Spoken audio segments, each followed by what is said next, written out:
que, les amis, c'est l'allumer.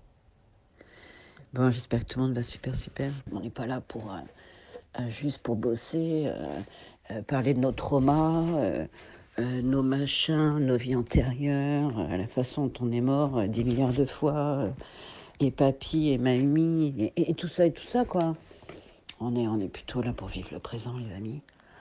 Le présent, et dans le présent, ben, y a de l'humour, hein, il y a de l'humour, et l'humour, c'est Uranus. Et c'est vrai qu'il faut aller chercher cet humour, et cette espèce de jeu insolite qu'est la vie, en fait, parce que tout cela n'a pas tellement de sens. Donc, c'est juste la vie qui s'amuse à jouer la vie, et avec un jeu de division. Hein. Et dans les 12 premières divisions, ça va être, pour commencer, les signes astro.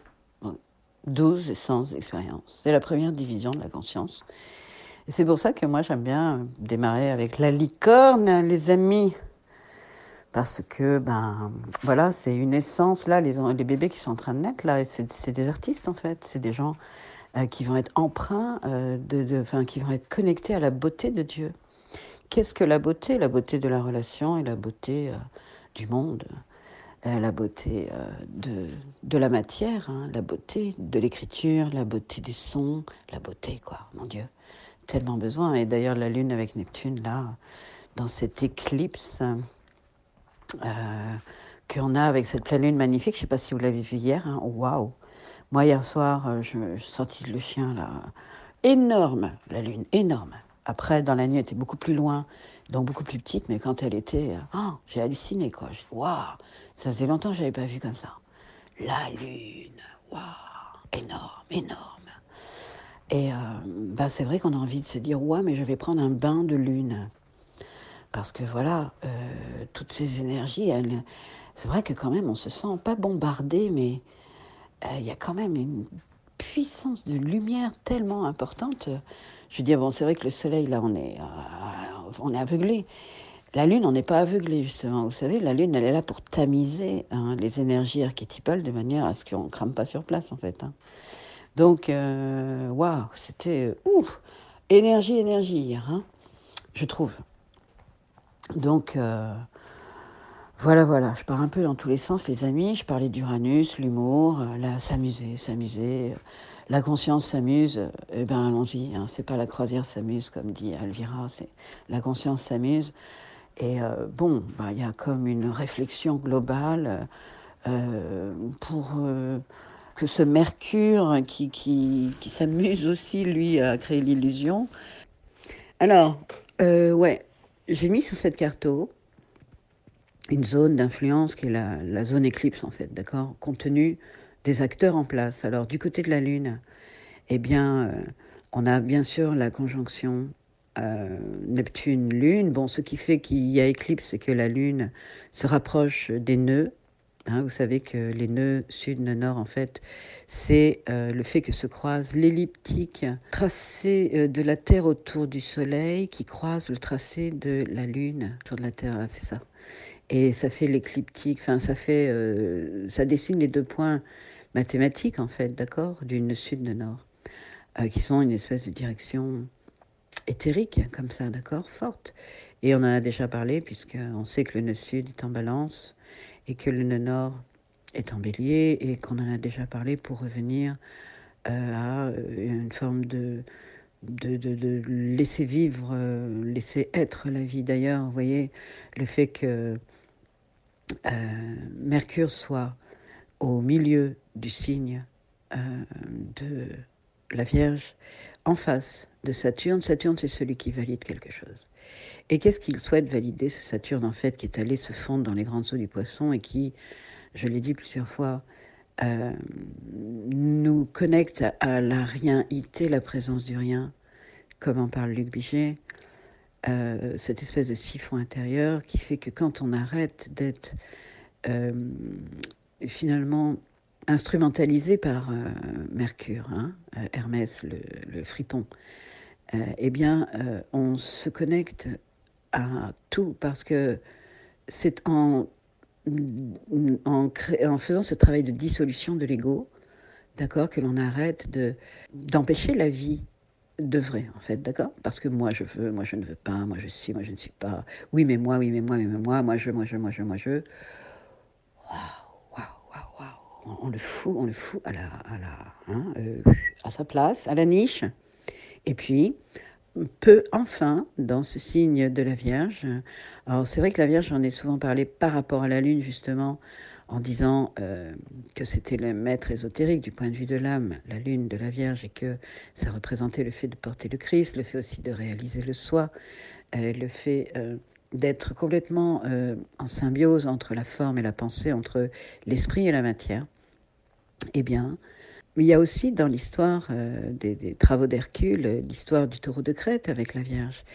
Et alors, il drive je ne sais plus comment il y va tout à fait en Crète depuis le Péloponnèse, mais par contre, je sais que c'est le taureau qui fait le parcours pour le retour, c'est-à-dire qu'il est assis il chevauche le taureau, et c'est le taureau qui connaît le chemin. Ouais, c'est la vie qui connaît le chemin. Et il y a une validation de Saturne là, parce que Saturne, Mercure, si vous voulez, Saturne devient l'accomplissement de Mercure d'une certaine façon, d'accord?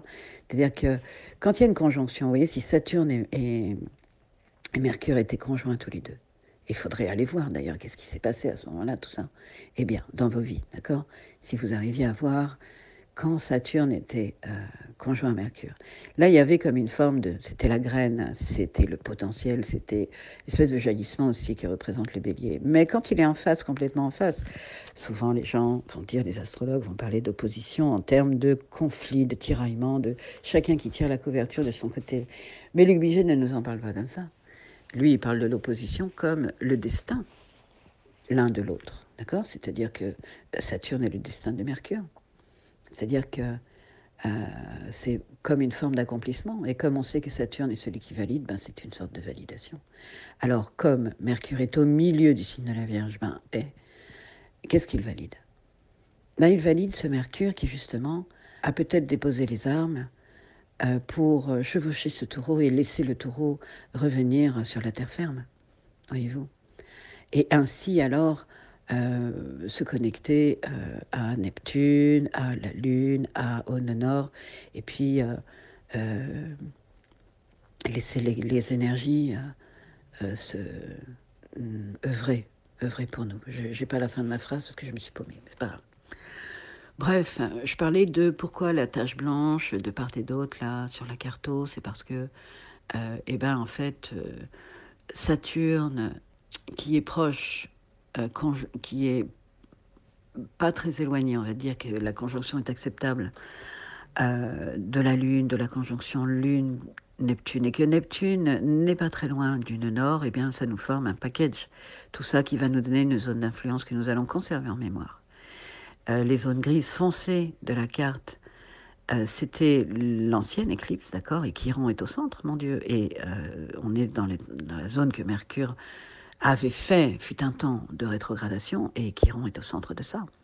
Et Chiron, il vient en bélier, justement. Alors, Chiron, version Luc Biget, c'est les synchronicités, c'est les signes, c'est l'animisme, c'est ces trucs-là, vous voyez. Et on est encore dans la vie magique, d'accord? La vie de la beauté de la magie. Et c'est pourquoi Junon, qui est conjoint à cet axe le nord, il a envie de nous dire, mais faites ce mariage, d'accord? Créez ce lien entre matière et esprit, créez ce lien qui est comment dire, le plus grand mariage qui puisse être fait, d'accord? Parce que finalement, la licorne en balance, quel est le vrai, elle qui connaît la vraie relation, la beauté de la relation, qui l'a connue dans ses vies, dans ses histoires d'âme, okay? Eh bien, quel est le mariage dont nous parle Luc Biget, qui est le réel mariage? C'est le mariage entre, justement, l'âme et la personnalité.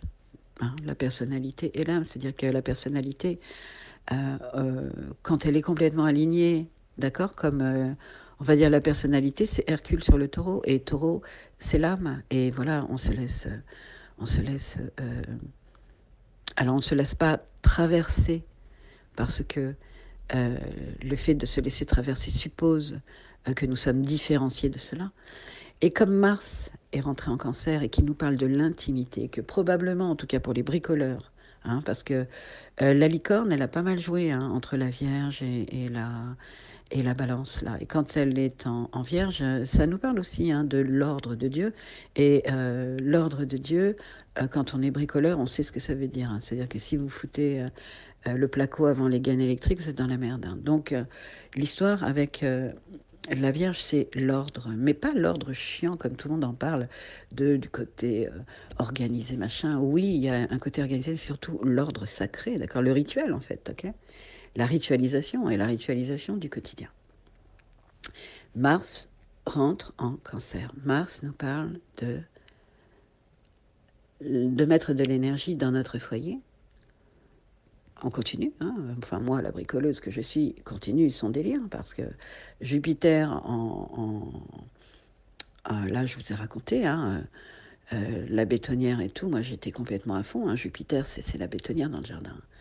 Et donc Mars, enfin, on va continuer à mettre de l'énergie dans son foyer, mais surtout on pourrait dire dans son intimité.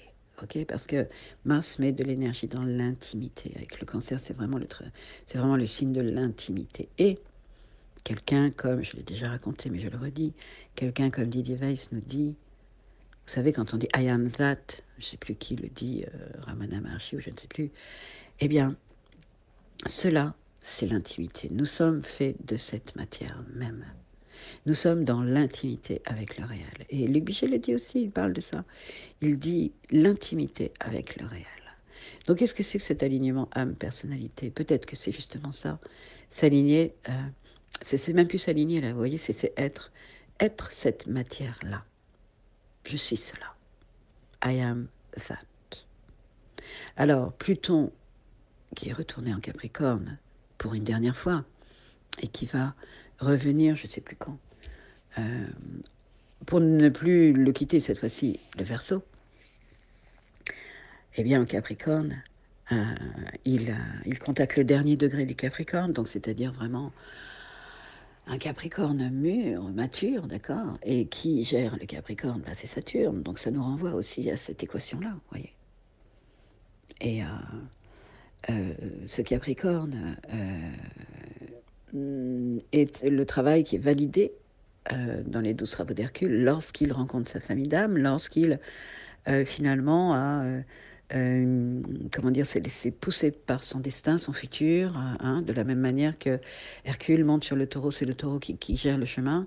Eh bien, quand il monte sur le mont d'Érymanth, il met le soleil derrière, c'est-à-dire le sanglier derrière sa nuque, et il accepte d'être poussé par son futur. Et ce travail est validé parce que, redescendant dans la vallée, il rencontre sa famille d'âme, au sens... il rencontre les Argonautes avec qui il part pour une quête commune, celle de la Toison d'Or. Et c'est quoi la Toison d'Or? Mais c'est le bélier. C'est le bélier. Parce que le nœud nord continue sa course, là, dernier décan dans les signes du bélier. Et ce bélier, c'est justement la vie qui veut, le verbe en ing, le thinking, driving, cooking, le truc que l'on laisse vivre. Et donc, comme je disais tout à l'heure, c'est pas tant le fait de croire qu'il y a quelqu'un qui fait quelque chose, c'est le fait de... C'est pour ça que lâcher prise, c'est pas un truc qui fonctionne très bien. C'est Pierre-Léry Guimet qui en parle comme ça. Il dit plutôt que lâcher prise, parce qu'on suppose que quelqu'un va lâcher quelque chose, eh bien, on parle de laisser être. Mes amis, cette lunaison, cette pleine lune merveilleuse, c'est qu'il y a quelque chose de l'ordre du merveilleux, d'accord? Il nous invite au merveilleux, et pour trouver ce merveilleux, il faut aller dans cette intimité que nous sommes, avec le réel, aller chercher ce merveilleux, et se connecter comme ça à se laisser être. Ok, on se laisse être, ça veut pas dire on fout rien. Ça veut dire ça veut dire on arrête de vouloir être calife à la place du calife comme d'habitude, on arrête de vouloir tenir la barre du bateau, on laisse la vie faire. Ça ne veut pas dire qu'on fout rien une fois de plus, d'accord? Mais par contre, on arrête d'interférer, on arrête de mettre des bâtons dans les roues et on laisse la vie nous embarquer, ok? Puisque nous sommes cette matière même de la vie. Nous sommes dans cette intimité avec le réel. Et mon Dieu, mais c'est là que l'amour se déploie, voyez-vous, parce que tout est un. Et tout est un, c'est l'absence du sentiment de séparation. So, je vous embrasse. Je vous souhaite une super pleine lune. On rectifie, d'accord? Maintenant, on va rectifier jusqu'à la prochaine nouvelle lune. C'est des petites rectifications. C'est la vie qui s'en occupe, on est d'accord. Mais nous, on se laisse complètement imbiber comme ça, d'accord? Nous sommes un sachet de thé. Et puis voilà, quoi. On se fout dans la flotte.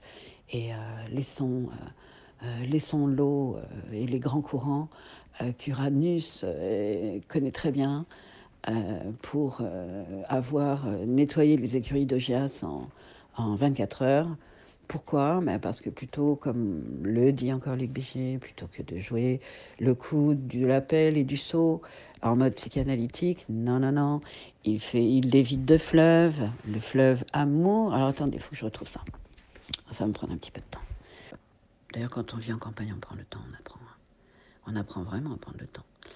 Alors, allons-y. Ok. Alphée, le fleuve de vie, l'énergie par le chakra du plexus solaire, et Péné, le fleuve d'amour par le chakra du cœur. Ok. Percevoir la vibration, c'est sortir de la définition des choses et de la dualité. Le corps émotionnel doit réinvestir le corps de vitalité pour lui redonner un nouvel élan.